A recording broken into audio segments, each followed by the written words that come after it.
Yo, Thought Warriors. What is up? Hard Learning is on. Okay. It's I, Van Lathan Jr. And it's me, Rachel Lindsay. Rachel, what you doing this weekend? Working. Where I you gotta working work all weekend. I'm working at the Paley Fest. Is that how you say it? Mm-hmm. Or is it the Pally Fest? Paley. Okay. Maybe I should start there. I gotta work the Paley Fest on Friday. Mandalorian. Come on, I'm inching my way closer to the Midnight Boys. The Midnight Boys. And it's the second time I've had to cover Mandalorian. And then I have Grey's Anatomy and James Corden on Sunday. Saturday, I might go out to Malibu. Are you moderating at the Paley Fest, or are you like... I wish. I'll be on the carpet interviewing talent. Paley Fest. Paley Fest. Something I saw Monday after our podcast. What? I saw Air. Oh, you saw Air, the movie. And when I tell you that I don't know if I've seen a movie like that in a long time. It was so good. And even like we know it's about the story behind him getting the shoe line. I still didn't expect to be moved that way. The performances are really powerful. I thought it was a really good movie. It was just done really well. Like both Brian and I were like, did I have chills? I was like, oh my God, I got chills in some parts.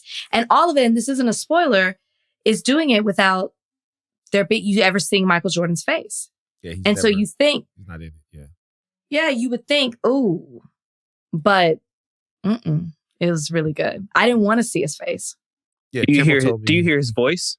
Donnie, when it's time for you to jump in, okay? Donnie, I mean, very few times has Donnie just interjected. I thought we had breaking news. Donnie jumped in. You know what it was. You know what it is, man. What is it? Who directed and stars in this movie? Ben Affleck. Oh, Ben Affleck. It's another Ben Affleck situation for Donnie. Whenever Ben Affleck is involved, Donnie just can't control himself. You did it again, Ben Affleck. Yeah, it's subconscious. My bad. But what was your question, though, D? My bad, bro. I was fucking with you. Do you hear his voice at all? Or is it just, like, how do they do it? Very quickly.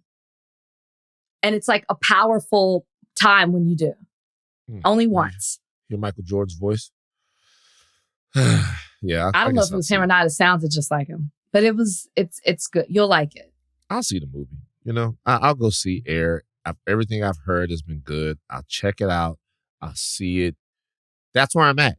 That's all you get. That's all you get from me. I'll see the movie. I'll see it. It's nostalgic. I think that's why it's moving people so much. Because of Nike? Well, the 80s, like they pay homage to the 80s. You see a lot of stuff. And then, yes, Jordan. And when that's all integrated into it, it just makes you feel like a kid. You know what? You know what's interesting about these movies? As I get older and I become more surly, you know, I'm down on everything. You're going to be a curmudgeon for sure when you really get older. I'm down on everything. Super down on all things. I look at the movie now and I definitely want to see the movie, you know. But I look at it as this like I look at it as this weird sort of, I don't know, man. It's like essentially the movie is very inspirational, I'm sure, but it's essentially about how guys made a lot of money, you know? And I watched Air. Not really. Really? Okay. It's about... Yes, it is, but there's such a meaningful part to it that I guess I knew it, but I didn't know it like that until I saw it. Yes and no. I got this little hater on my shoulder, right? And this hater on my shoulder says, just don't fall for the same things that you used to fall for. What other movie did that to you? Well, there are a bunch of movies. And it's not just about capitalism. It's about the police. It's pro-military stuff. It's all, and so I look at the movie and I'm like, yeah, it's probably Sonny Vaccaro. It's great, and Michael Jordan is great, but it's about how some people made a bunch of money, and it's about the greatest player ever. And I'm not. I make money. I'm not a. I'm but I went down a rabbit hole when I was looking at Air, of looking at how big Nike got and what that really meant, and what that meant to kids somewhere working for a nickel a shoe, and all of that, And so I don't know. I'm not throwing water on it, but I look at things differently now. I'm just, what? I'm off everything. I'll never believe again. I want you to watch it and then tell me, because you'll know what I'm talking about when I say it. I'm only into make-believe shit. And even that shit sometimes, like, you know what I mean? Like, you watch Black Panther and the CIA guy was on Black Panther's team. What does that mean? I mean, you ripped up Black Panther, so. No, I'm just saying, it's not even just about Black Panther. It's about the Avengers kind of work for the government, but the Cap doesn't work for the government. They're like, oh, what is it? Is it okay to work for the government? I'm in a weird time because I'm not eating. And so I'm irritable. I'm hangry, and I'm picking shit apart. Are you on Vyvanse still? Yeah, I'm on Vyvanse. Vyvanse. We actually upped the Vyvanse. Oh, okay.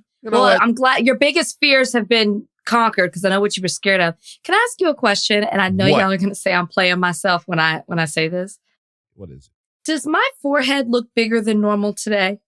The answer to that question is always yes. Always. I'm looking at my head and I'm like, why does it look even larger today? I mean, it's always. It looks the same. Donnie? I mean, I would say that the middle part is maybe not, it's a little Star Trek Deep Space Nine, but like it's not. It looks the same, really. Donnie, what do you think about Rachel's forehead? No, I'm with you. It's the same. That's Rachel's forehead. That's Rachel's forehead. That's Rachel's forehead. That's Rachel's forehead. Let me see if I can get a little bit of a different angle. No, Rachel, stop being forehead conscious. We got our things. Hey, I just got to be real. I wasn't going to tell people. Don't. No. I have Donnie, to share. make him. Why? You're oversharing. You're oversharing. You're right. You talked me out of it. There's something that's going on. And Rachel doesn't want me to share it, but I could share it. It's something in my life. Rachel doesn't want me to share it. Maybe I shouldn't share it. Donnie, you think I should share it? I feel like it's better safe than sorry. Keep it to yourself. Keep it to myself. I won't overshare. I won't overshare at all. This is your personal journey. You don't need people interjecting, telling you what you should and shouldn't be doing. Very true. Very true. So I'll go see Air, and then I'll sit back, and I'll be like, It's Trayvon Martin. It's Trayvon, rest in peace, Trayvon Martin. It's Trayvon Free's birthday today. My partner. Oh, happy birthday, Trayvon. Happy birthday to Trayvon Free, a brilliant writer, but a better friend. Okay? Everybody will go over to his house later. Everybody will eat barbecue. I will eat nothing. The sight of food disgusts me. So there you have it. Look, Rachel, do you think that we should do a small post-mort on the Jonathan Majors conversation that we had last week? The last podcast? Well, my immediate answer is no, because I never wanted to talk about it in the first place. But you're also making me curious as to what you want to talk about. Nothing? Like I want to make. You want to talk about the response? No, that people. I want to make. Okay. I want to make something devastatingly clear as it relates to at least myself, and this is the clarity that I want people to have and understand. I can't help but be who I am. I'm not as good as some of you. I'm a regular person. And I'm just when I say this, I mean this sincerely. I'm a guy, a dude who's trying to be everything that he needs to be. And when I know someone and I see them in an issue with an issue going on, yeah, there's a part of me that's apt, or there's a part of me that reflexively like makes a little space. That doesn't mean that in any way I do not respect the seriousness of the situation. I just couldn't come on here and lie to everybody and act like this was something that I was looking down the middle on. I couldn't act like that. I couldn't be that. And you know what the other thing is? Something that I recognized, and this is probably the more troubling part, is that I have been making space in a very specific way my entire life. And sometimes it all gets confused and jumbled up. We just put my Uncle David to rest a couple of weeks ago. And the men that I knew, they were just insanely flawed. They were just super duper flawed. And it's not like their flaws were excused. They were excused by many. It's more like they were observed. And so for me, sometimes I have to remember how victims feel. I have to remember systems. I have to remember the other side of it, because that's not the side that I was on. The side that I was on, even from the women in my life, was, well, when he comes home, don't talk about the things that he did. Don't bring that up. Or that's just what married people go through. Or any of those things. Because before there was Twitter and the internet, people had to like move on with their lives. And they didn't always do it in ways that respected the people that they hurt. They just like put things in closets. You know what I mean? And yeah, I don't want to be somebody that puts women, that puts victims, that puts legitimate stories in closets. I don't want to be that. I sincerely don't. So it's tough. It is tough, which we stated at the top of it. I mean, I didn't want to talk about it. I understand the relevancy of it and why we had to talk about it. I know, I did. At work, I had to do something, and I was like adamant about it. I don't want to. I don't want to. And because of the reasons that you laid out. But I think, I got a lot of messages about our conversation, which I expected, right? Mm-hmm. Like, and I don't get messages normally. Yeah, they don't message you. You do. They don't message me. They know not to fuck with you. But I think, maybe I don't always do a good job of saying that I'm biased, but I felt like I kind of said that I was a little bit, but whatever. And I just think it's human nature, though, when you are closer to a situation or a person, that you put your emotion into it. You put, something about them that maybe the other people don't know. And like you humanize the situation more than you would. Like it's subjective rather than looking at it in an objective way. And that's a fault. And I think that we all do that as humans. But yeah, I feel everything you're saying. I don't want to talk about it anymore. Okay. Well, we will eventually speak more on it. But what we will do is we'll wait till the totality of the information is out. And we'll discuss it in a real way. And we'll also remember this going forward on the podcast here. Higher Learning is the name of this podcast. And I have learned as much from doing this podcast and getting the feedback from people and being here with you and, kind of with Donnie and with Ashleigh. I've learned as much as I've disseminated. And I continue to learn. And I continue to grow. And I continue to understand that, you can't always be right and popular. You can't always be on the right side of things and friendly. And there are sacrifices that have to be made. And when you have to make those sacrifices, you have to be willing to stand up and do them. But, it's just there's still stuff in me that I work through. And Absolutely. you know what I mean? And I still don't want it to be true. That doesn't matter. That doesn't mean that it's not. I just don't want it to be. And we'll talk about it later on. And we'll also talk about this kind of thing on Summit of the Sexes, which we'll get into. Summit of the Sexes is coming. Summit of the Sexes. I know. My sorority sister brought up like a really good point. I was like, oops, save it for the summit. I got to find the message. I was like, is something disparaging about Black men? Yes, you guys. Because that's what deltas do? I can't wait to be surrounded by other women. Hey, let me tell y'all something about the summit. Let me tell y'all something about the Summit of the Sexes. Yeah, I have no idea the people that are hitting me up saying that. Now, I'm not going to do an all celebrity Summit of the Sexes because that's whack to me. No, I don't want to do that. But y'all have no idea the people that are like, they want to talk about different things. What I think we should do is we should break down the Summit of the Sexes into like a couple of different categories that we're going to discuss. And we should kind of come up with that. Yeah.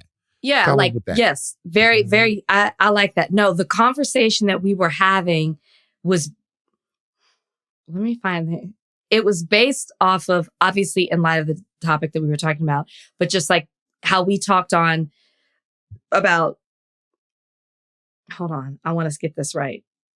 If you clean that part up, Donnie. Well, it might have been in my DMs, not my text messages. Basically, she was talking about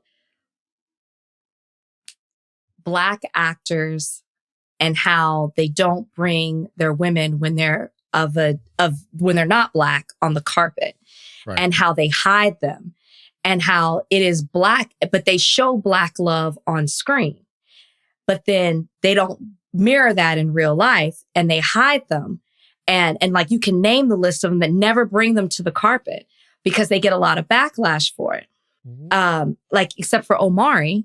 Remember, he did it and he was like fighting against it. Like he was like, listen, this is who I'm with. I'm not hiding it. But she was basically saying Black women are the ones who make you,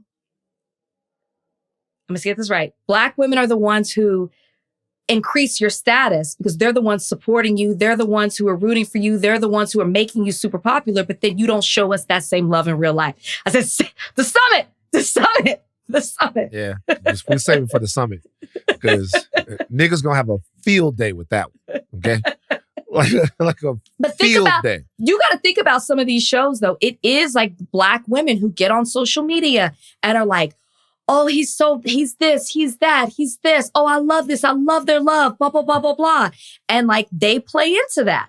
But then she's saying that in real life though, that's not what they're doing. Well, here's the thing. And they hide them. They hide them. So here's the thing.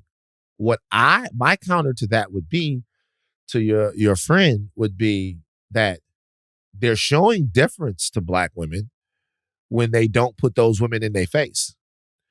So really, the only... But is it to hide their is it deference or is it to keep their people not...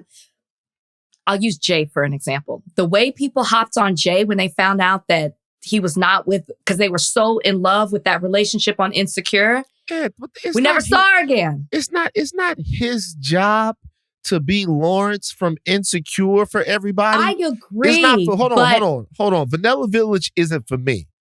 But if other people want to buy houses there, that's on them. And look, I got real estate. And you know what I'm saying? Nigga, you got a mansion. Okay, in Vanilla Village. Stop. You got a mansion, and the whole world saw you buy it.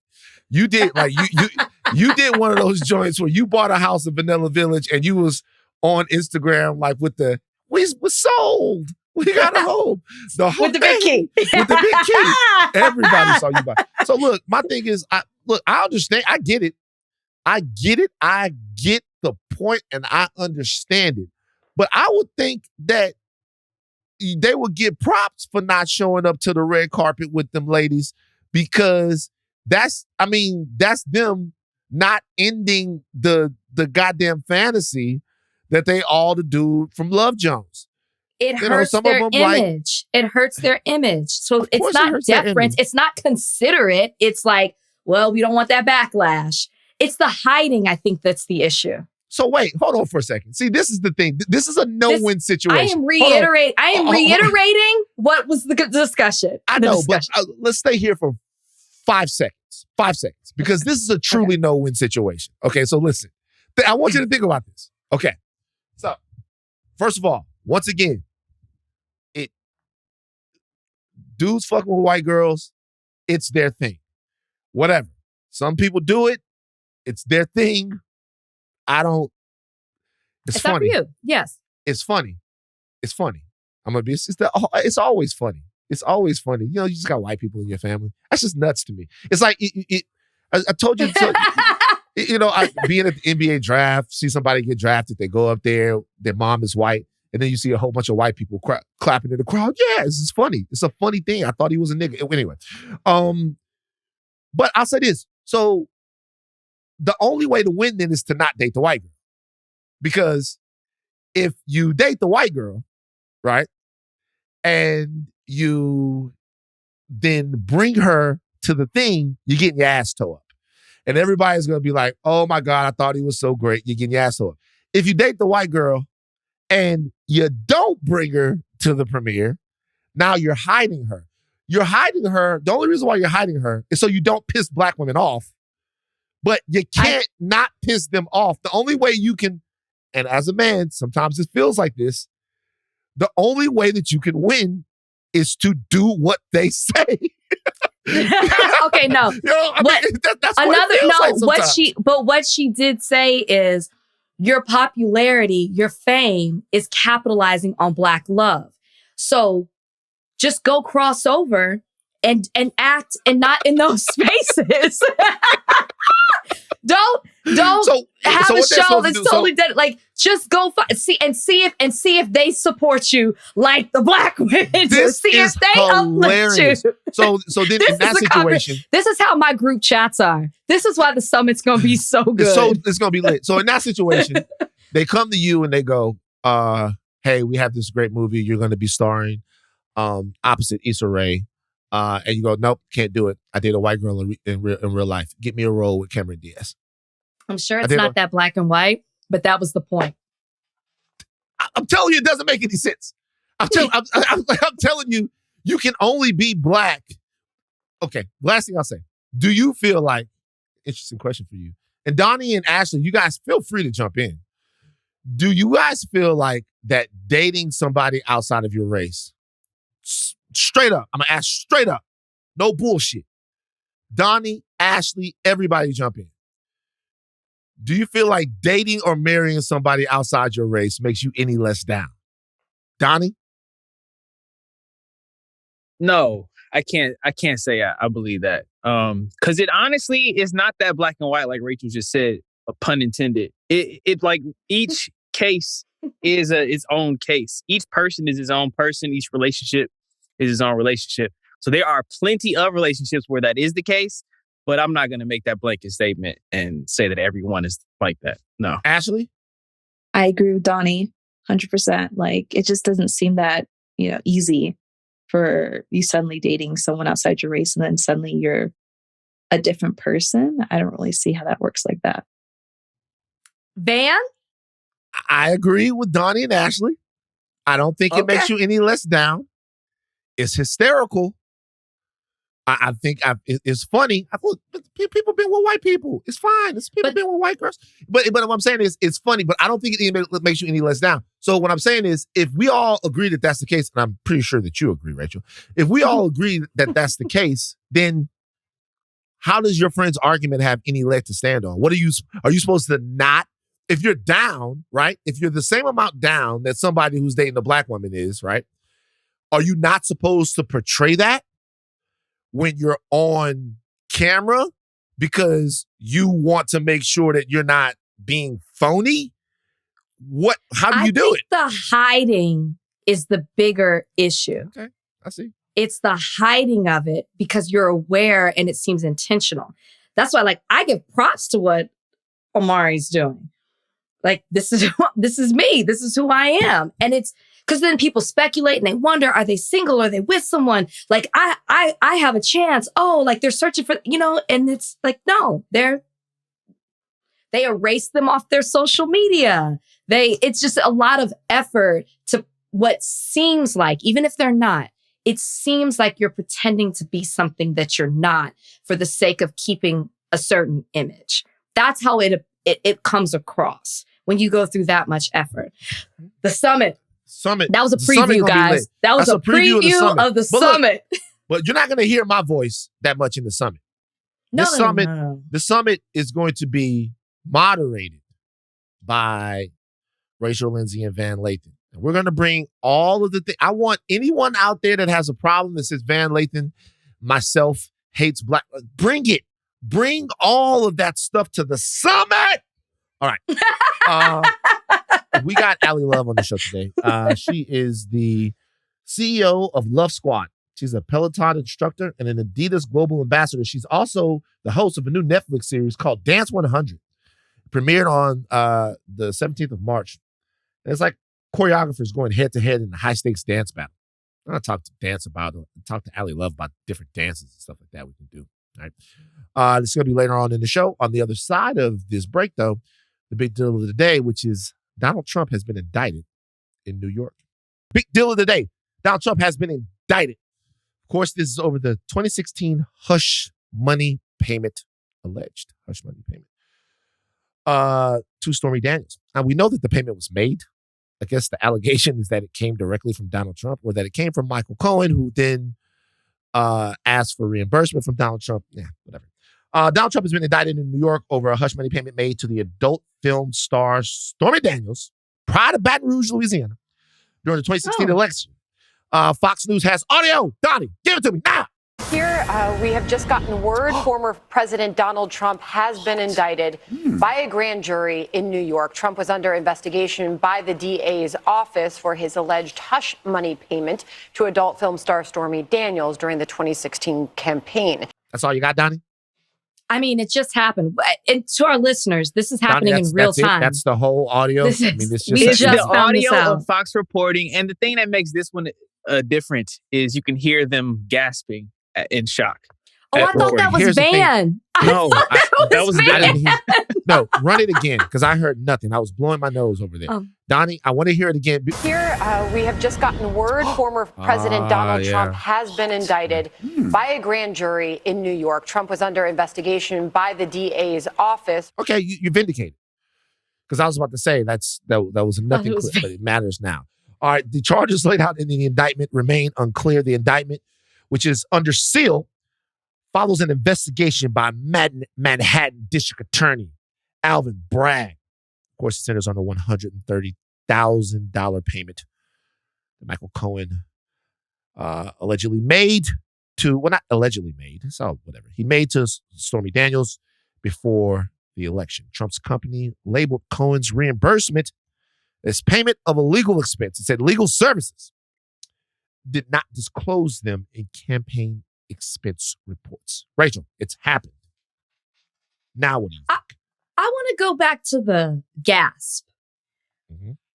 Why are people shocked? I guess I thought it was coming. I mean, Donald Trump himself told us last Tuesday that he was going to be, well, he said arrested, but indicted, then arrested. So I guess to me, it was only a matter of time before this happened. I probably would have gasped if it was something else. I'm just surprised, and I'm looking because we're finding this out in real time. This broke while we were on the podcast, and there seems to be a lot of discourse about how shocked, and from the other side, people are in regards to this. Are you shocked? No, but I think that they didn't think it would actually happen. I think a lot of people didn't think it would actually happen. I guess that just shows the delusion that we're under. Maybe I'm under delusion. I just thought it was a sure thing. I mean, it is the state of New York. It's not like he's being indicted in, like, I don't know, Kentucky. What does that mean? I don't understand. Well, I mean, it's like more of a liberal state, I guess is what I'm saying. You're saying like that the people who are making up the grand jury. Yeah. I'm just saying the people who are making up the grand jury. I think that Fox is in an interesting place with covering this. Obviously, there are going to be pundits on Fox who provide just fucking Teflon sort of protection to Donald Trump. But Trump also has been lobbing missiles at Fox. So a weakened Donald Trump gives Rupert Murdoch what he really wants in his soul, which is the ability to move on from Trump and Trumpism. Okay. So it'll be interesting the way that they cover it, especially now that we know that Dominion is kicking their ass in court. So this is the first big Trump-related story post-Dominion lawsuit. Do you see a more tempered Fox News? Do you see the coverage of Fox News changing at all? Hasn't really happened. No. You don't think so? Okay, maybe. Well, because I think what they will cover is, the usual suspects have already taken to social media to tweet about it. Jim Jordan said it was outrageous. Ted Cruz is saying that this is the Democrat Party's hatred for Donald Trump. I see that type of coverage on Fox. They're going to bring these people on to talk about how terrible this is. How I just saw one person say it's not an indictment on a crime that Trump committed. It's an indictment of this failed nation or this government. That's the kind of rhetoric I see Fox spewing out, especially on the nighttime shows. I guess the last time that we talked about this, did we talk at all about Bill Clinton? Did we talk at all about that? Not that I remember. So it was interesting being a grown adult, basically, during the time that Bill Clinton was in trouble as far as the Monica Lewinsky situation was. Because remember, Bill Clinton was perjury situation. Right. That was Before my time. Lied about it. Much before my time. I was watching Fern Gully. Ooh, I don't remember what happened with Bill Clinton. Fern Gully. I was watching Fern Gully. Who is Elian Gonzalez? I never heard of him. Do you know who Elian Gonzalez is? I do know who that is. Okay, just making sure. I'm just making sure you know who it is. I know who all the players are, but I wasn't adult age, so I wasn't into it as. Anyway, the interesting thing about it was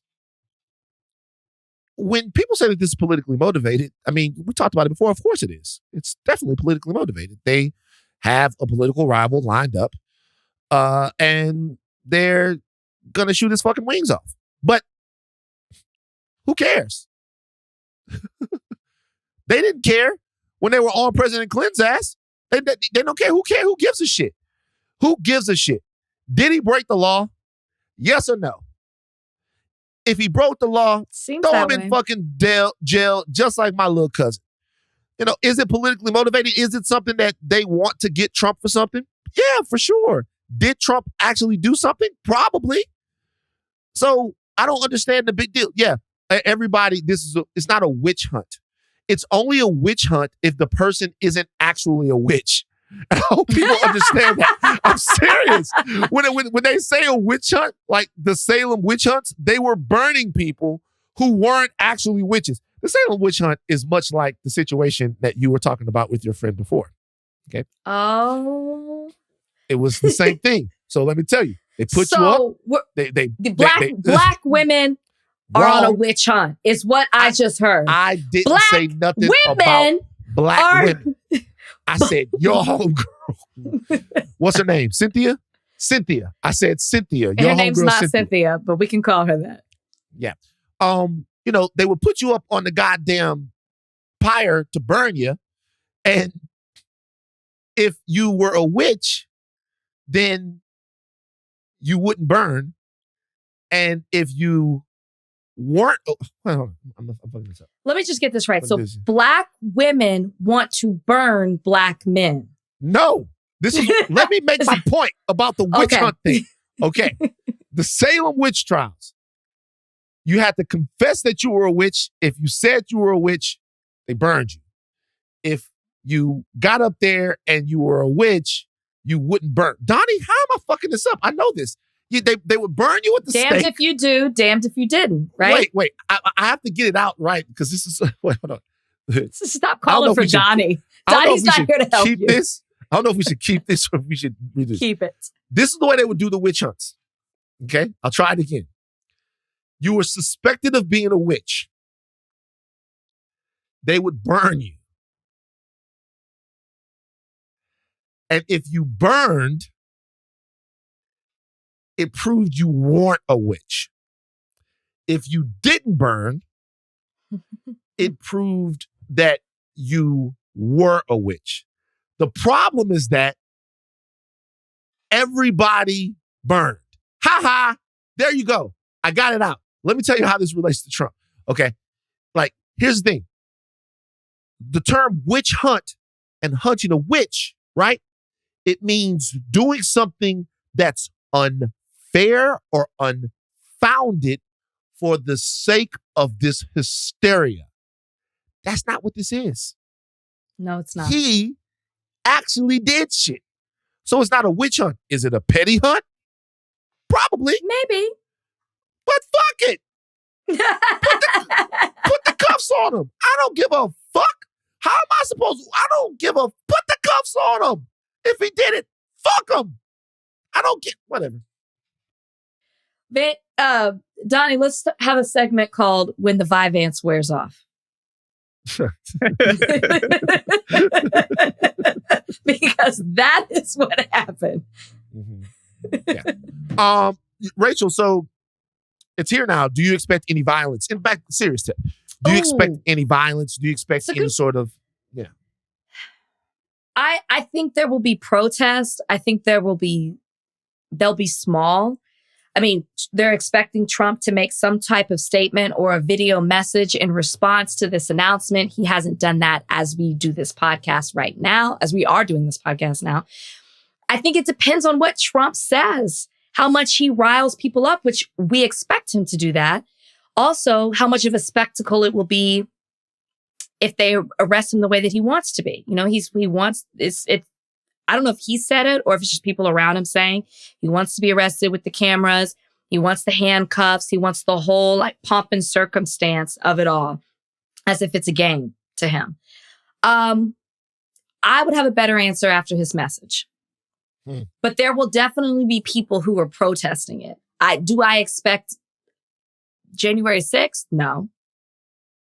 So the reason why I brought up Clinton was because I remember, as I was old enough to remember, during that time, it was a good time in America, for as much as it could be. The economy was bustling.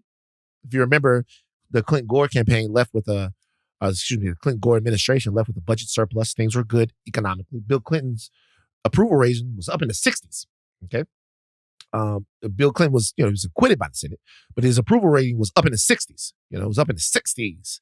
Like people were like really, and I remember Republicans, Bill Livingston and all of those guys, Newt Gingrich, the Newt of politics, all of these guys were saying, we don't give a fuck what Americans think about the Bill Clinton situation.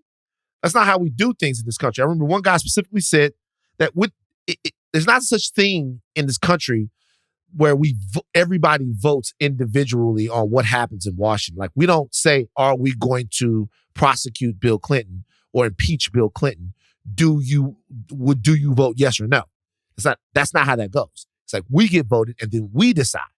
So we decide what it is that we do. I just remember, it's different. It was very politically motivated. They wanted to take a chunk out of his ass because he was a very popular president at that particular time.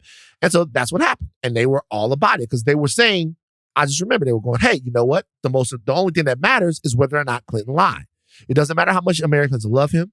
It doesn't matter how the economy is doing. It doesn't matter what it'll do to anything. What matters is how much Clinton lied.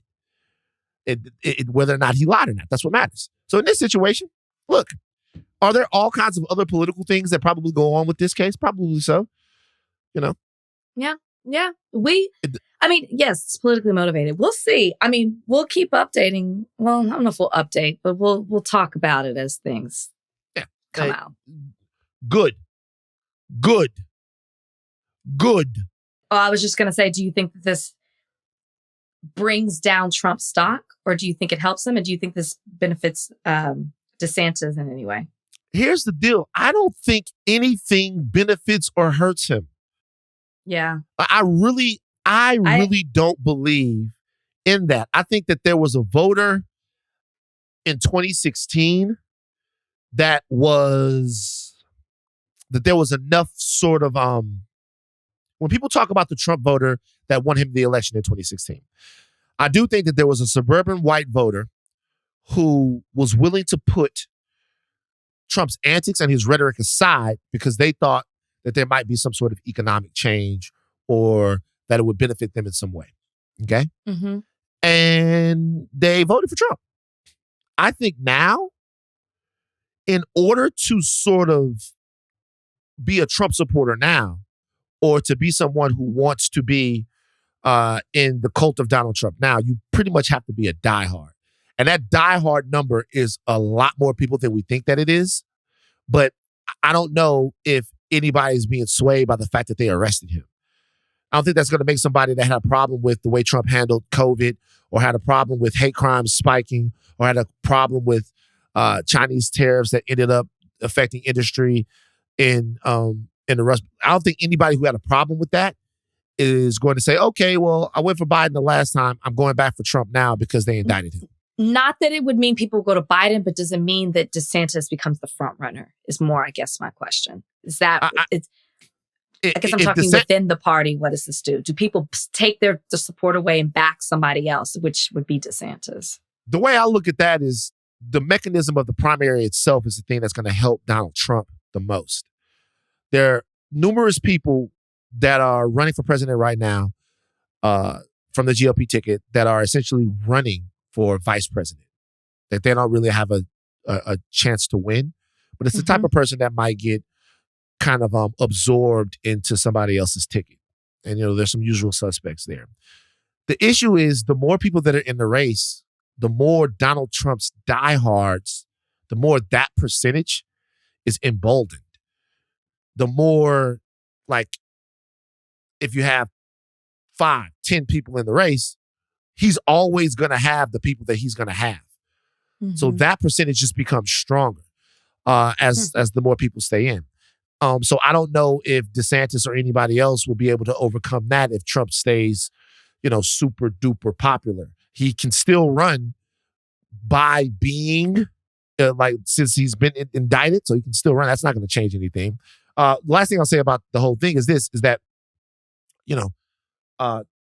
also with, what's going on over on that side, as far as the presidency is concerned, like the rest of these people, they refuse to distance themselves because they know that he holds a revolver to their head. He could run third party and fuck them out of the White House. So we'll see what happens. But none of this really actually matters. The only thing that actually matters is whether or not justice is served in this case. All the political stuff is just speculation. It's just people It's totally speculation. Talking through their trauma, what it would mean, and how they're going to use it. I don't think it matters very much at all. All right, guys. Special guest in the building, CEO of Love Squad, Adidas Global Ambassador. Ooh, Adidas, controversial brand. Hosting the new Netflix series Dance 100. It premiered a couple of weeks ago. Choreographers battling. You know what I mean? Allie Love joins us today on Higher Learning. Allie, how you doing? I'm doing well. Thank you so much, Van. Thank you so much, Rachel. I love the intro. It's like controversy already. Look at that. Yeah, not controversial. I mean, you're Welcome not to the show, Allie. But, Adidas, hot water. Allie, I would like for you to comment right now on Adidas parting ways with Ivy Park and Beyonce. And I'm just joking. So, look, your new show, Dance 100, choreographers going up against each other. Tell us a little bit about it. Yeah, it's unlike any other show in that back in the day, most of the shows that we see, even if it's like a baking show, you have experts that come in, they taste your food, or you have celebrity guest judges saying whether you are good at your craft or not. In the case for Dance 100, we give the power back to the people, where the dancers, the 100 dancers that are actually working with the choreographer, performing with the choreographer, ultimately judges the 8 choreographers. What's on the line? $100,000. So one choreographer, we got to make sure not only are they great in the rehearsal room as human beings, as leaders, but also that they can create world-class choreography that these dancers find is worth $100,000. And so I feel like it's pretty special in the terms of giving, like I said, the power back to the people, allowing the dancers' voices. You probably saw Super Bowl halftime Rihanna show. you probably don't know any of those dancers because they had that white thing over their face. They looked great. They moved very well. The show was epic, but you could not pinpoint that dancer walking down the street or sitting next to you in a movie theater. For Dance 100, we allow our not even allow, like the right goes to the dancers where they get to actually give the choreographers feedback. You get to know their names. You get to hear what they have to say. And again, I think that's pretty special. Are there like any plot twists? I feel like with any reality show, it's not just straightforward. This is how it happens. There's always like something that the competitors have no idea that's happening before they sign up. There is definitely a plot twist. I have to say, as the host of the show, my job is to narrate the entire thing. I also have like someone in my ear letting me know what's going on behind stage. Because what ended up happening, we had script reads on Wednesday. During this time, the choreographers with their dancers would have about 3 days to choreograph the piece, set the piece, and then bring them into rehearsal to video the actual performance. And then the choreographer has to step off stage because they're dancing and then work with the director to get all the camera angles that they want. So there are many layers to this.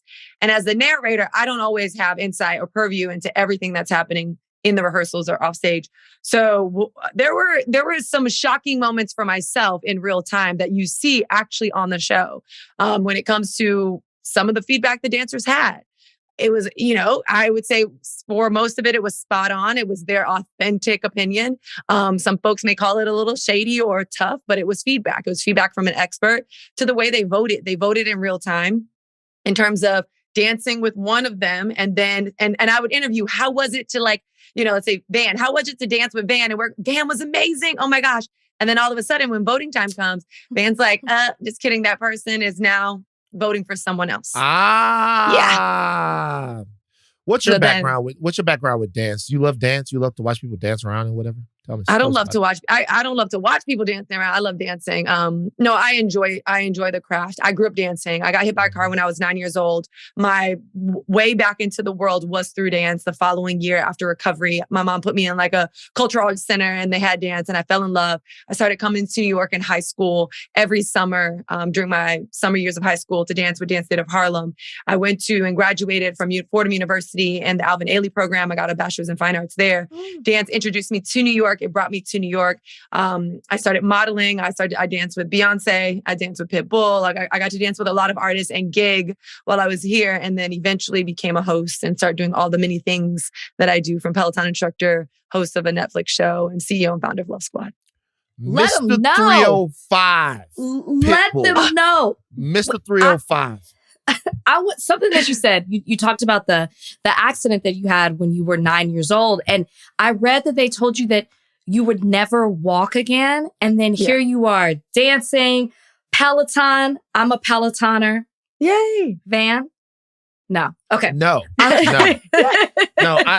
don't do it. I love your classes.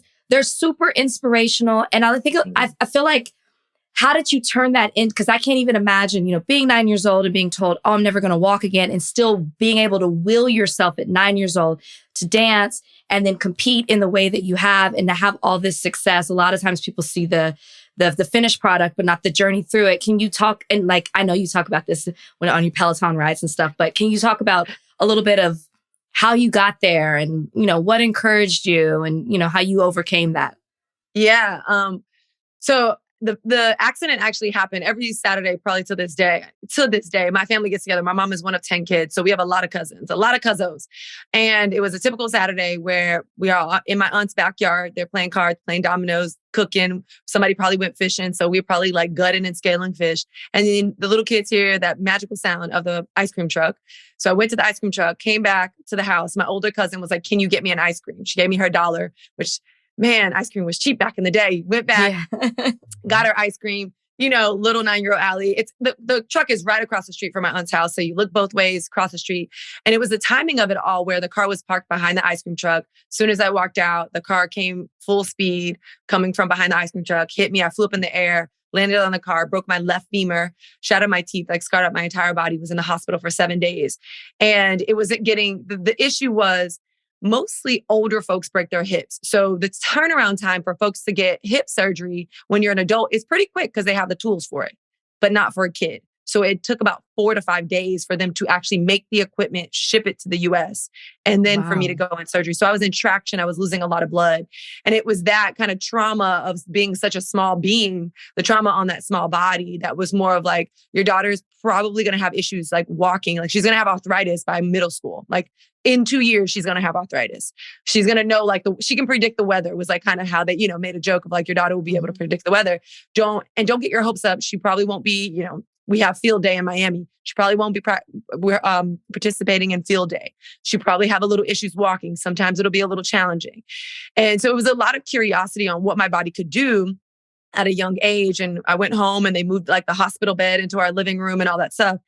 And I just remember not being able to go to school. And I would look through this window. We had like a foyer window or whatever it's called, like window that looks out on the street. And it'd be kids out on the street, like playing with each other. I see my neighbors and they're just laughing and I'm just crying. I'm like, I want to go outside, but I can't. And what ended up happening was finally this summer, after going through physical therapy and getting cleared, when I was introduced to the community center, I started to play, I got to play with kids, which is the number one priority for kids at that age is, can I have candy as soon as I wake up and can I play? Like, those are my priorities.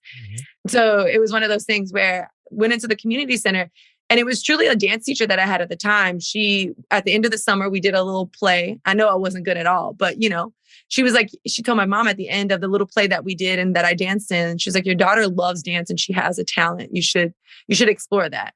And that's what my mom did. My mom is a very keen woman in that when I say, even at 9, at 7, at 15, like when I say I want to do something, she is definitely one. She's like, ROD, let's do it. Let's figure it out together. And that's exactly what we did. We figured it out together. I got into dance class. She had to buy those expensive costumes every summer that like, I don't know how she could afford. And it was truly like the way I could communicate. To be honest, I didn't understand. And I think most kids don't always understand how we're feeling. I was dealing with trauma. I had no clue that I was dealing with trauma. I was dealing with depression. I had no clue that I was dealing with depression. I just was like, I feel bad. I feel sad, and those are powerful words. But at that time, it was just a product of the fact I probably couldn't go outside and play. And so it was through dance and the fact that my mom worked so hard to afford me the opportunity of an expensive art to be there. Like she was front row, her and my dad was front row in those moments. And I think when you say like, what was the overcomance for me in a sense, it was because I did have parents. Well, they weren't dance mom and dance dad. They were much more of like, if you say it, you do it, we support it. If you don't want to do it, we stop paying our money because it's too expensive. And so that was for me, it was like, there's a discipline around dance. There was a discipline in my house to say, if anyone could do it, if anyone in your class is getting an A, that means you can. It's possible. If anyone can do the step or remember the choreography, that means you can, and it's possible. If no one's getting an A, we won't judge you that harshly. Like, you know what I mean? It was like, it was one of those things. Yeah. So you talk about this when you're on the Peloton? I do. I don't always talk about it on all the class. I just started talking about it recently in the last like 2.5 years, because for many years I was like, I don't want anyone to pity me. I get it. When you walk in a room, people, they are first met with your stereotypes, right? They take into account, wow, she's really tall. She has big hair. My hair is, when my hair's out, I have a huge afro. So I'm understanding what I'm giving off right away. And I don't always lend with like, well, you should like also pity me. And like, you should also know that I come from tough upbringing in a sense. So I don't always lead with that story. I lead with like the hard work. I want my resume to be my respect, And then what I recognized about 2.5 years ago is that it didn't have to be mutually exclusive. My resume garners me respect and definitely experience, but also my story and like my history is the richness of who I am. And it opens that aperture that we can't always do on social media or in a 30-minute Peloton class. So I started to kind of share bits and pieces to know like I've been there. I've been in really, really dark places, not just that one time, but throughout life. And it's important that we uncover that together. Yeah, that Pitbull tour is probably pretty dark. Oh my gosh. Pitbull, man, Mr. 305. I know he's a disciplinarian. Look, which Beyonce tour? So I didn't do Beyonce tour, but I danced with her like on BMAs, like the Halo video. So I've always done things. Gosh, amazing. Yeah, with B. She's lovely. I mean, obviously everyone knows that. She's great. This is another reason why I don't do the Peloton. I can't be crying on the bike. Like she gonna tell that story. I'm gonna be trying to go over the hill and then I'm gonna get emotional. No, because I get it's Man, Worth look, it. I tried the bike one time. Look, I tried the bike, guys. I tried the bike. I was on the bike, and the whole time I can't keep up with the people in the class. You know, the whole time I'm on the bike, the guy's like, we're climbing up a hill in Long Beach. Come on, we're almost there. We're almost there. I'm like, shut the fuck up and let me try to ride this bike. Like, I can't ride the bike. Like, these people, there's a white girl next to me, 115 pounds, murdering the bike.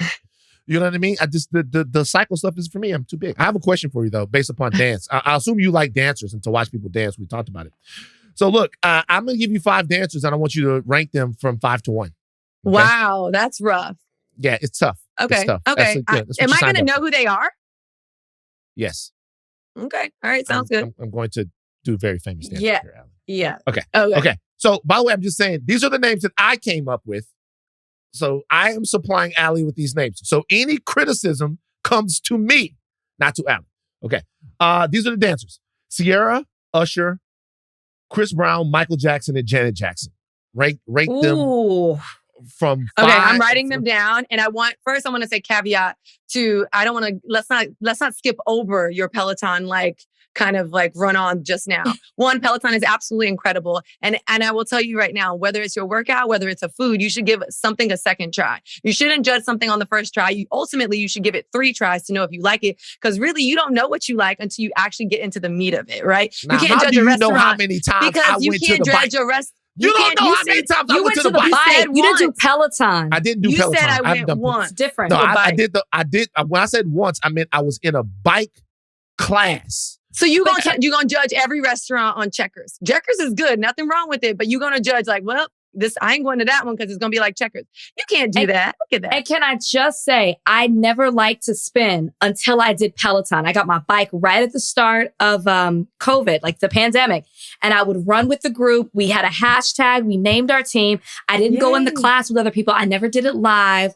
We would just run together and pick a class. You can tailor your music to it. You can you can do your minutes. They're not paying us. Rachel, what are you doing? I love it. Actually, you know what it is? If you did this, Van, you did this because you're over here talking about, I would never do it. You got to try it. Trust me. And then you can come from an informed point of view to say, you know what? It's not for me. Because I get it. Not everything is for everybody. And I'm not here to say I drank the Kool-Aid and you have to do it. I didn't like cycling either before I got the job there. I'm not going to lie. Cycling was at the bottom.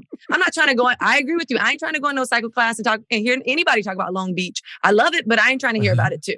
So anyways, I digress. Let's get back to your 5 folks. 5. So you said, these are the 5. Ciara, 5 dancers. Usher. Ciara, Usher, Chris Brown, Michael Jackson, Janet Jackson. Rank those from 5 to 1. Who's the best?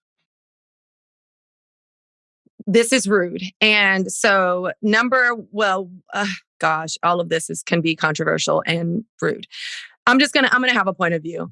As an expert, I'm going to start with Michael Jackson because he's number 1, right? Okay. I'm going to put him and this is why, was because he was able to coin and create a style that caught on and continues to catch on, and it continues to be synonymous with who he is. And the ability to do that is it is incredible, and not a lot of people can do that, right?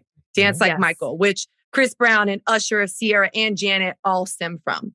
I will say that. So number 2, I'm going to give to Janet because she's the OG. I mean, the smoothness, she's giving me every vibe. And then all of a sudden, after that smooth kind of, she's attacking every single beat. And she's Janet Jackson. Jackson. Jackson is nasty. Janet Jackson is nasty. Okay, now from here, it gets a little tough. Cece's my girl. Cece is my girl. I have to say, I'm going to put Ciara at number 3. Here's why. Usher can get mad. I've danced with Usher. We did a Peloton dance cardio class where Usher comes out and we did all his moves from his videos. It's on demand. But I'm going to put Cece first because she gives me that rawness. She gives me a little bit of again, the old school Michael Jackson, but she gives me that rawness. Honey's twerking. She's pop locking and dropping it like it's hot. And the stamina is on point. Then I'm going to put Usher. I'm going to put Usher there because Usher is similar to Michael Jackson. Cece has taken the style and embodied it. And she has her own, she's getting low. The knees are good, making the stallion, no matter what age you're at. Whereas Usher, he's synonymous with that Michael, and he keeps that legacy and that suaveness and that smoothness going. And then I'll give you Chris Breezy. He made crumping a thing, and it's still a thing for him, which is great. But he doesn't have the power to keep crumping alive as big as when you see the moonwalk. You're like still trying to do it. You know what I mean? Yeah. That was one of the greatest answers. I took notes too. When you were, I was like, wait, let me not mess this up. People are going to think, I'm going to be real with you. Allie, people are going to think that we prepped you with that question before. No, I'm actually salty that you didn't prep me with that question. Why would you be salty? Look, you nailed it. First of all, let me tell you what a good interview this was for you, Allie, in many ways. Okay, first of all, seriously. First of all, number one, I'm watching the show. I'm watching the show because of you. I'm watching the show because I want to see more of your story. I got to be real with you. Little girl in Miami looking out the window at the kids playing. God damn. You know what I mean? See, that was tough stuff, okay? I still remember that, y'all. It hit. Oh, it's tough. Number two, you sold Peloton. Y'all did a Peloton commercial in the interview. Rachel played along.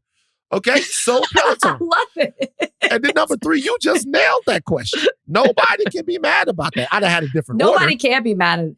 I'd have had a different order. What my order would be? Ooh. My order is Michael. Then Chris. I knew it. I knew you were going to say Janet. Then Usher, then Sierra. That's my order. By the way, my order has nothing to do. My order is just me watching. Like, obviously, yours is more informed. Rachel, what's your order? Yeah, what's yours? Michael, Janet, Usher, Chris, Sierra. Again, and to be, but you know what's interesting is there is no wrong answer. If anyone is talking about any of us in the top 5, like, so who you going to put on the court right now? Because you get 5 spots on that court. The fact that I'm on the court means I'm not coming off the bench. And I feel like that, to me, nothing wrong. I mean, 6th person of the year, 6th man of the year, 6th woman of the year is great, but like top 5. But also Cece, she does show up for me. So I that's why I pay a lot of attention to her career, because she does take Peloton a lot. She be owning, keeping that endurance going. She's a fantastic dancer. Just like she's a phenomenal dancer. She's an amazing. Like, we were all trying to be like Sierra. Amazing. I was trying to dance like her. Me too. Failed. Me too. I would put on those booty shorts and get low, and then my mom would come out and she's like, "Girl, if you don't get yourself some clothes on." Before you leave, I want you to tell us a little bit about Love Squad. Yeah. So Love Squad started when I was in college, and basically it was out of frustration and lack of resources. I moved to New York. I'm in school. I'm trying to figure out what do I want to do next, because I realized in the middle of university that dancers don't make a lot of money, because I'm working with some companies. I'm gigging. I'm learning about the craft itself. I realized like it's going to be really challenging unless I get 35 roommates to live in New York City and make it. And so what I decided to do was, instead of getting frustrated only about it, I decided to create a company. I called it, my real last name is Love. I call it Love Squad. I made a rinky-dink website, and I just started talking about the things that I was dealing with, in a sense, that I'd learned about. How to handle no. I went on a lot of castings and auditions as a dancer. You'd come in and line up right away, and you get a no, only being 15 minutes there. Or you'll be there all 8 hours, and you'll get down to the last 3 people, like 3 girls in a row, and they'll take the other 2 and they'll just say thank you to you. So I started writing about that. Like, how do you deal with no? How do you stay flexible? How do you stop pressing snooze? How do you figure out things that you don't even know where to start to figure it out? And Adidas ended up, interesting enough, found my content, my little, like, it was a really messy website. I didn't know what I was doing. They found it was like, you're talking about women empowerment, and we want to make sure we're leveraging that platform so that you can continue to explore that. And during those conversations, I realized like, oh, I want to do this in real time. So I decided to do a Love Squad event in New York City. I asked for the space for free, and I got free food. I asked everything for free. I was over here bargaining, like, give me something for free. I invited everyone on my Instagram. And at the time it was like 5,000 followers, obviously not everyone in New York. And so I had about 50 people that could fit in the room. I opened up the Eventbrite for the 50 slots. It was free because, again, I was coming from lack of resources. I had partnered with a girlfriend of mine who had a fantastic brand and career, and she was doing it. And she said, I'll give you my time for free. Within open up the Eventbrite in 15 seconds, it like sold out. It was free, but it sold out with 75-person wait list. And I was like, whoa, people, this might be a thing. I brought everyone out. And we did the event. It went really well. And at the very end, this is how I know I should keep going and why I continue to keep going. No one wanted to leave. They were networking, exchanging numbers, talking about how to build a reputation, how to build your brand at a young age, how to pivot. And so for me, that was the starting point of investing in my career, but ultimately investing in my community and continuing to cultivate that space where we can come together. So we have a Love Squad dinner at the end of April. We partner with a restaurant group in New York where we're doing kind of like a private tasting, and we're going to bring 35 folks together on every 2 months in a cadence to talk about those things, to network, to unlock information because it's so expensive. So making sure that folks have access to each other, especially women, especially people of color, especially non-binary folks, queer folks. So you have that access, and we're in those rooms making moves that ultimately allows us to sustain our lives and our careers. Amazing. Yeah. Love Squad. Yeah. The show is Dance 100. 100. I'll probably be on there. Watch it. I'm telling Doing you, what? just watch They the don't first have a live episode. This is all audience. I want you to do. I'll dance, nigga. Fuck you mean? Like what? You know what I'm saying? Like you trying to you like you. Is that you your keep dance trying hand? to? Yeah, you try to play me. He's You know what I'm saying? Like I can't do my thing. Look, watch this, Allie. Look. Oh, snap. Oh, Allie's gotta You go. know what I'm saying? Like But you can't connect to the other arm, can you? Nah, you I can't can't do it. connect. I can't. Like, for some reason, I could do it with this one, but I can't. This one just goes like that. All right, we gotta go. Allie Love Dance 100 is the show. Continue to support this very inspirational and talented sister.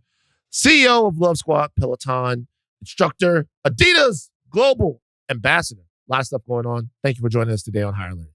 thank you Yes, both. I appreciate it. No problem. Bye-bye. All right. Jim Trotter is a reporter who was part of the NFL media's recent cuts. Also, Rachel Bonetta was also cut. Sorry. He went on Brother from Another Mother with Michael Holley and Michael Smith on Tuesday and explained, this is a black man, that in his mind, he was let go from NFL media, at least in part because he questioned NFL Commissioner Roger Goodell about diversity issues in the league's newsroom. Let's listen to him question Roger Goodell, and then let's listen to what he had to say on the podcast with my brother, Michael Smith. Hey, Roger. Jim Trotter, NFL Media. You and other league officials have said that the league's commitment to diversity, equity, and inclusion extend beyond the sidelines and beyond the front offices and is applied to all aspects of the company. I've worked in NFL media for 5 years. During those 5 years, we have never had a black person in senior management in our newsroom. That's a problem because we cover a league who, according to league data, the player population is 60 to 70% black, which means that there is no one who looks like these players at the table when decisions are being made about how they are covered. More concerning is that for a year plus now, we have never had a full-time black employee on the news desk, which again is a problem because we cover a league whose player population is 60 to 70% black according to league data. I asked you about these things last year, and what you told me is that the league had fallen short and you were going to review all of your policies and practices to try and improve this. And yet a year later, nothing has changed. You know, James Baldwin once said that I can't believe what you say because I see what you do. And so I would ask you as an employee, when are we in the newsroom going to have a black person in senior management, and when will we have a full-time black employee on the news desk? Well, Jim, I am not in charge of the newsroom, so I think can I answer your question? As you point out, it's the same question you asked last year. And we did go back, and we have reviewed everything we've been doing across the league. And we are looking at everything from vendors that we're working with, to partners that we're working with, to ownership where we've seen significant changes in diversity just this year. And I'm not do not know specifically about the media business. We'll check in again with our people, but I am comfortable that we made significant progress across the league. Okay. Now this is Jim from Brother from Another Mother. Brother from Another. This is Jim from Brother from Another. They made a decision that they didn't want to renew my contract. I will have a lot to say about it at the appropriate time, which is not now. But the thing that I will say now is that journalism matters, and holding people who are in power accountable matters. And that's part of our job, regardless of if it's our own employer or someone else. And which is really all I tried to do here, Michael, is one of the things the NFL always said internally is hold us accountable as it relates to diversity, equity, and inclusion. And so for the last couple of years, that's what I've been trying to do, pointing out that in our newsroom, where we cover a player population that is roughly 60 to 70% Black, according to league data, there is no Black person in senior management in our newsroom who has a seat at the table when we are deciding how we are going to cover these players and who is going to cover them. Secondarily, we do not have a full-time Black person on the news desk at NFL Media. And I keep saying we, because officially I'm not terminated until Friday. But to me, those are issues because, one, I think it's unfair to the players. They should have someone who shares either the same or similar life experiences and cultural experiences at the table when we talk about how we are going to cover them. And the fact that we don't, to me, it's an issue. So I have raised that repeatedly over the last 2 years, including at the last 2 Super Bowls with the commissioner. And there are some who didn't like it. And I do believe it played a role in my contract not being renewed. And I will talk about that more later. Okay. So, by the way, Jim Trotter appears on the latest episode of the Blackball podcast on the Ringer's NFL feed. I have a question for you, Rachel. What do you think about Jim's take on this? His take on why he was let go? Yeah. I mean, Jim obviously has firsthand knowledge because he worked there for 5 years. He probably knows more. He does know more than what he's saying because he even said he can only say certain things because I'm sure there's certain boundaries within his contract that he can't speak out on certain things, or maybe he's consulting with the attorney. Who knows? But I think he's entitled to, not entitled, but this is what I'll say. You worked in a newsroom. Uh-huh. I work in a newsroom. Yeah. How many times was your voice extremely necessary in that newsroom when it came to covering somebody who looked like us? A lot. And how often did you probably think, man, if I wasn't here, I wonder what this would look like? A lot, because it actually happened. Like when I was on vacation and different stuff. Yeah, a lot. Right. There's so many times where I've had to change a script, had to educate on why you can't say things this way, had to say, hey, maybe we shouldn't cover it like this. We shouldn't ask this question. This is how it looks. And it shows how important our voices are when you're covering people who look like us, because we get it. And there's an understanding that we have of one each other because this is us. Like we're speaking towards, we come from this culture. We are this. And so what Jim's saying in this is so necessary and it's so important. And I hate the way that Roger Goodell you can tell he's frustrated. And if you watch it, you can really see it. He is frustrated that he's being asked this question again. He seemed like he was dismissive of Jim when he was talking, and he gave him a blanket statement about we are trying to increase diversity all over the league. And it seems like the NFL might be focusing on one area, but they're not focused on NFL media. And the fact that he's talking about there not being representation in the media room, and then he gets fired, highlights that point even more. So I'm only can speculate as to why the reason that Jim was let go by NFL Network, but I'll say it doesn't look good. And what the things that he's saying make a lot of sense. Right. So, Jim had a long career with them. Jim would know. 5 years with the NFL. 5 years. Yeah, it's long. Jim would know better than I would or you would how things were going there. But let me tell you something here. And it's time for a soapbox. They probably fucked over Jim, and it doesn't matter.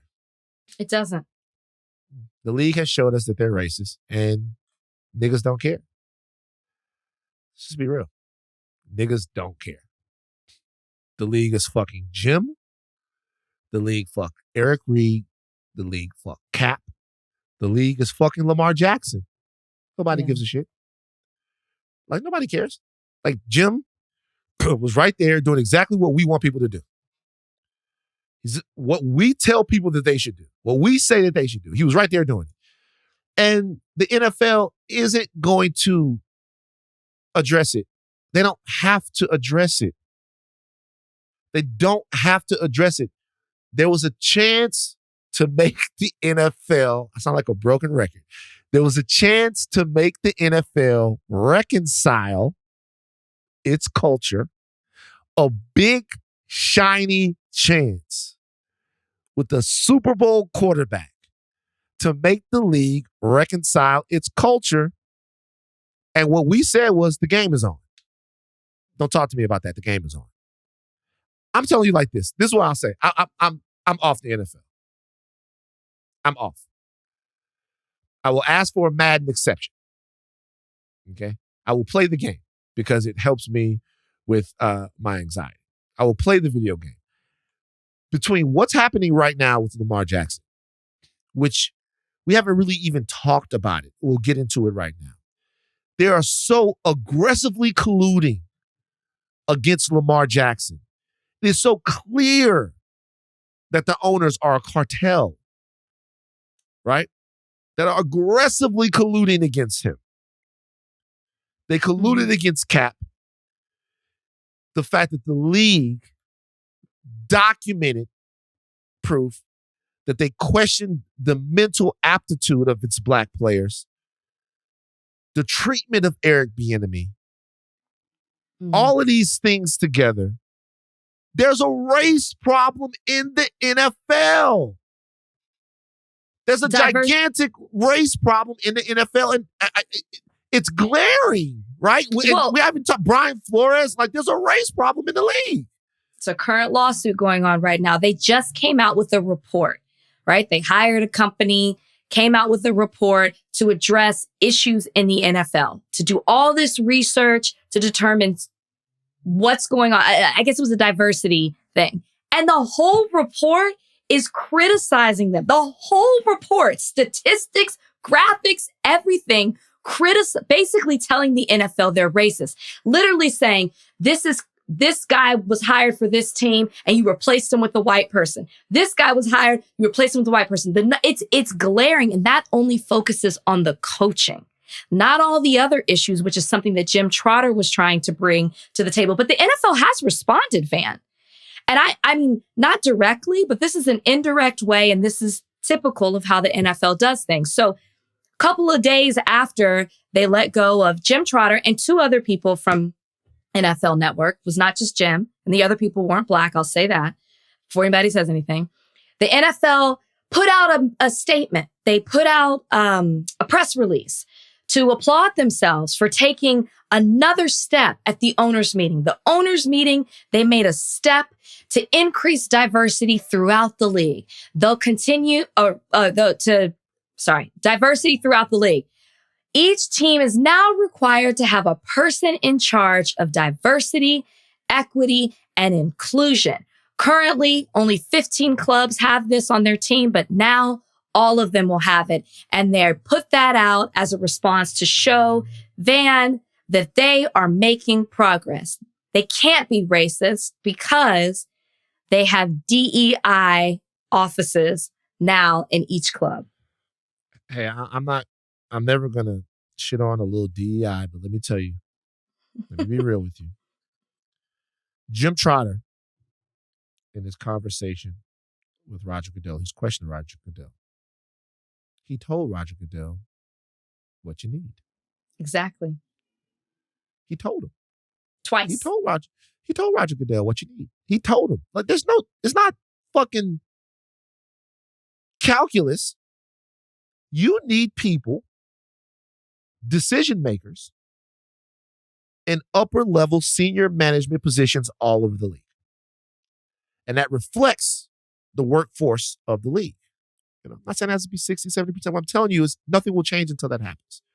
And by the way, nothing will change because the NFL doesn't care about changing it, or I'd say doesn't want to change it, because Black Americans and other people don't drive the viewership of the NFL. This is all math. But what I'm saying is this, and I'm going to move on to Lamar Jackson's situation. Lamar Jackson and the Ravens can't agree on a contract. Lamar set a number. I'm not going to get into the numbers. The Ravens won't meet the number. That's fine. They want to franchise tag him in perpetuity. That's cool. Okay. What's happened here is that Deshaun Watson, the signing of a sexual predator, jacked up the asking price for quarterbacks to an absurd number. Big number. Lamar Jackson is a more accomplished quarterback than Deshaun Watson. There's no doubt about that. No matter what you think about Deshaun Watson at his peak and whether or not he's a pocket passer that can win you a Super Bowl or whatever difference in the style of game, Lamar Jackson, league MVP. Mm-hmm. Okay. So he expected to get that type of money. Maybe he wouldn't get the money. Maybe the Baltimore Ravens don't want to pay him that money. Fine. But what's happening now for people who are following this is all these other teams are leaking to insiders that they're not looking to sign Lamar Jackson. There's collusion between the owners of all of these other teams that some of them need a quarterback. And they're coming out and saying, we're not interested. We're not interested. We're not interested. They are essentially making him into a one-buyer player. And that's the Ravens. They're saying, take the number because you have nothing else. And they're putting this out. There's some other factors at play here. Lamar doesn't have an agent. You know what I mean? Lamar doesn't have an agent. Lamar is asked. Go ahead. Go ahead. No, go ahead. Just jump in. No, I was going to say Lamar is asking for a fully guaranteed contract, which we have not seen that outside of for that amount of money outside of Deshaun Watson. Deshaun Watson got $230 million guaranteed of a $250 million contract, I'm saying. And a lot of these other guys have gotten huge. So Lamar is asking for something comparable to that. If they're not going to give it to him, fine. But the fact that they're colluding, that they're I agree. I'm agree. It's absolutely collusion. I'm just saying I'm playing devil's advocate a little bit here, right? There are also people saying that, like, listen, the amount of money that I'm not even going to do that, because the fact that Deshaun Watson got that as a sexual predator is insane. And you just shouted out all the things that Lamar Jackson has done, or that he is a better player. I mean, he unanimously got MVP. What year was that? God damn it, it's a couple years ago. I don't know. First season. I meant his season. I'm trying to figure out which season. His first season, he unanimously got MVP honors. He has been a top rusher, had a top scoring offense, had a best record in the NFL in the regular season. Like, this man is extremely accomplished. Obviously, it's collusion. The only thing that I would say that you could even possibly play devil's advocate to it was either the fully guaranteed contract, but we've seen that with Deshaun Watson, so that's out the window. We know you can do it, and you will do it for someone who doesn't even have a great reputation, who also had to sit out for several games.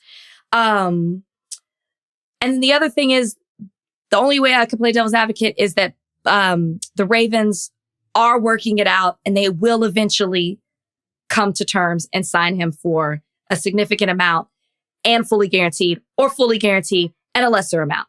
And so maybe you could say, because even Jim, is it Jim? Oh, I'm about to mess up the Harbos. Which, is it John or Jim? John. Even John said that he thinks that he's going to come back. He'll remain the quarterback of the team. And he said that in an owner's meeting. So it could be that he does stay and gets what he wants. That's maybe just he does. Maybe he does. Maybe that happens. But the damage is already done. So in my opinion, the Lamar Jackson situation, the damage is already done. The damage here was whether or not these teams get together to manipulate and control markets and players' destinations and their livelihoods in ways that they say that they don't. Now, if we're being honest with ourselves, we probably knew that they were doing that. But at the same time, though, at this point, Rachel, and I'm just going to be honest with you, at this point, look, I have enough things already where I compromise myself. And I do. I do. I really do.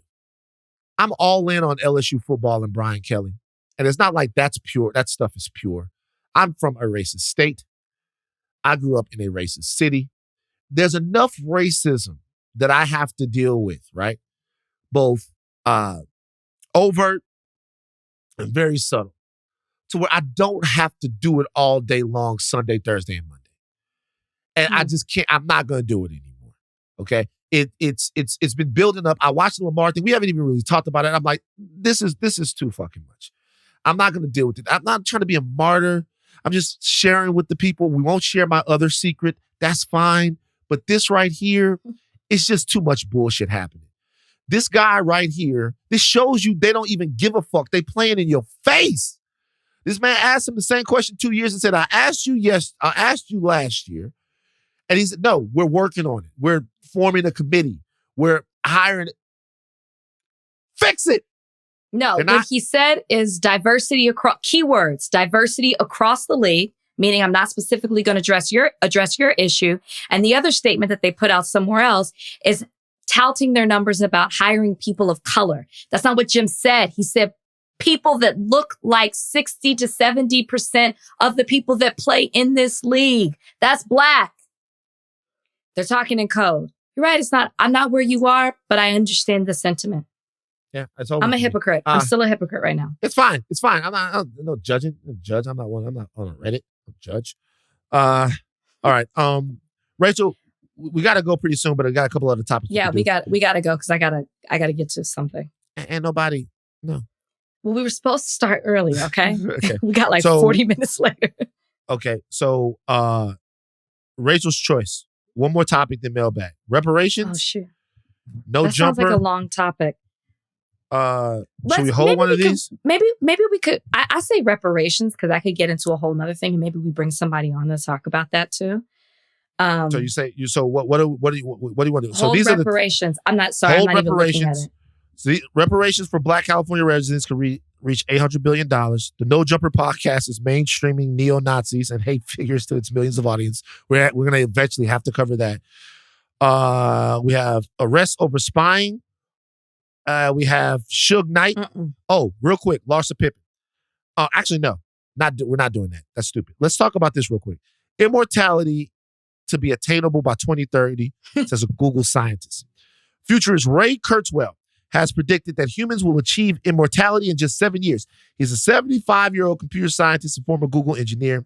He won the National Medal of Technology in 1999 and was inducted into the National Inventors Hall of Fame in 2002. He said 2029 is a consistent date when I have predicted that AI will pass a valid Turing test. Turing test is referring to experiments that challenge computers to think like us, therefore achieve a human level of intelligence. I have set the date 2045 for singularity, which is when we will multiply our effective intelligence by 1 billion-fold by merging with the artificial intelligence that we have created. Rachel, immortality. Your thoughts? Listen, I sent this in because I felt like it would pique your interest for some reason. This is terrifying to me. Every week, twice a week, we get on this podcast and talk about how fucked up things are in the world. I don't need to live forever. Is dying scary at times to me? Absolutely. But I don't know if I would want to live forever and constantly, you know what I mean? Have to, life might be good at one point. You might be struggling at another, seeing people who don't accept this immortality to go. It's playing God too much. I don't even think it can be achieved. But even the thought that people are trying to achieve that is disgusting to me. Just let it go. You know how many problems would come with the world if you ever seen that movie? What Happened to Monday? No. Well, no. What? Well, no, I've never seen What Happened. It's actually really good. You should watch it. Uh-huh. But basically, it's about population control. It just gets to the point where there are too many people. If we're able to be immortal, imagine how we will destroy ourselves in this world. And I can't even. The rapture would come. Well, I don't think that you have to worry about it because you won't be one of the people that will be able to afford to live forever. It'll be Bernard Arnault and Donald Trump and all these people, and Is they'll it be that chilling. expensive? It'll They've probably got to be make pretty it that 'cause expensive. You gotta They've got to probably make become it. some kind of singularity cyborg. Everybody else to be around the same people. Roger Goodell, we talk about Roger Goodell. He'll be running the NFL into the year 3000, where all the players are light skinned, look like Patrick Mahomes. Anyway, it's scary. It's scary to think that AI is moving that fast. But all you guys are using ChatGPT. You're putting your whole lives into ChatGPT. But ChatGPT wakes you up in the morning and says, "I want to be you." Then you're gonna fucking freak out. It won't happen to me. Survivalists, canned goods, whatever. All right, mailbag. Mailbag time. Time to read your letters and then we'll reply to them. Oh, it's mailbag time. Write us with your queries and we'll chime in. All right. First mailbag question comes from the key next door. They ask, what is your go-to restaurant back home? In Louisiana? Yes. Yeah. Tony's Seafood on Plank Road or the Chimes. It's either Tony's or the Chimes. Shout out to Boiling Rue, which is a spot down there. It's Black Spot, because both of these spots ain't black spots. But it's either Boiling Rue. Shout out to Boiling Rue, which is a new spot. It's very good. Go eat there. But it's either Tony's Seafood on Plank Road or the Chimes. I like the Chimes. Ian talking about the Chimes ain't that good. I like the Chimes. That's where I go. What kind of restaurant is the Chimes? It's all seafood stuff. Or Del Pitt's Chicken Shack. $1.99, you get you a special. Del Pitt's Chicken Shack. My man Chris Toombs tried to get me to buy the Del Pitt's. Never mind. Go ahead, Rachel. Mine would be Papados. Papa. And Black. Yeah, I love Papados. And Black Eyed Pea. Black Eyed Pea. Black Eyed Pea. Those are two places you can go in multiple places, but that's fine. No, Papados Black Eyed Peas Pea. are like shut down almost everywhere. And it's not about whether it's a chain or by itself. That was not the question. It's when you go home. Can I get Papados in California? No, nowhere even close. Every time I go home, that's what I want. So stop. Doesn't have to be a one-off. I'm sorry. It ain't the Chimes or It's a couple Bella of different Rue Chimes. or whatever you said. Bella Rue? Is it Bella Noche? Where can we go? If we can't go to Bella Noche, which is in Baton Rouge. All right. Okay, let's go. Do it now. All right. Next one. Caregiver asks, if you were a teacher, what grade and subject would you teach? What would be your favorite lesson? I have taught all of them. You have? I was a substitute teacher. Is it raining? Damn. It started raining. I was a substitute teacher. I started out in high school, but I looked too close to the kids. I got in trouble for dress code and the kids tried to hit on me. I moved to middle school as a substitute teacher. Those were the worst kids that I ever had. Then I found my sweet spot. I was a long-term substitute teacher the entire year for K through 4th physical education. So that's my speaking for experience. That was the sweet spot for me. But if I really was going to choose, I'd probably teach math, high school math, maybe like algebra or something. Or maybe history. Let me tell you something. I would never want to be a teacher ever because I love children. I just hate your children. I don't want to be around them. Okay. I don't. It's the kids start acting up. I just couldn't do it. I think it's one of the greatest jobs. If I had to teach a class, I don't know, man. I can't think of anything I would want to teach. I'll be honest with you. I don't like teaching like that.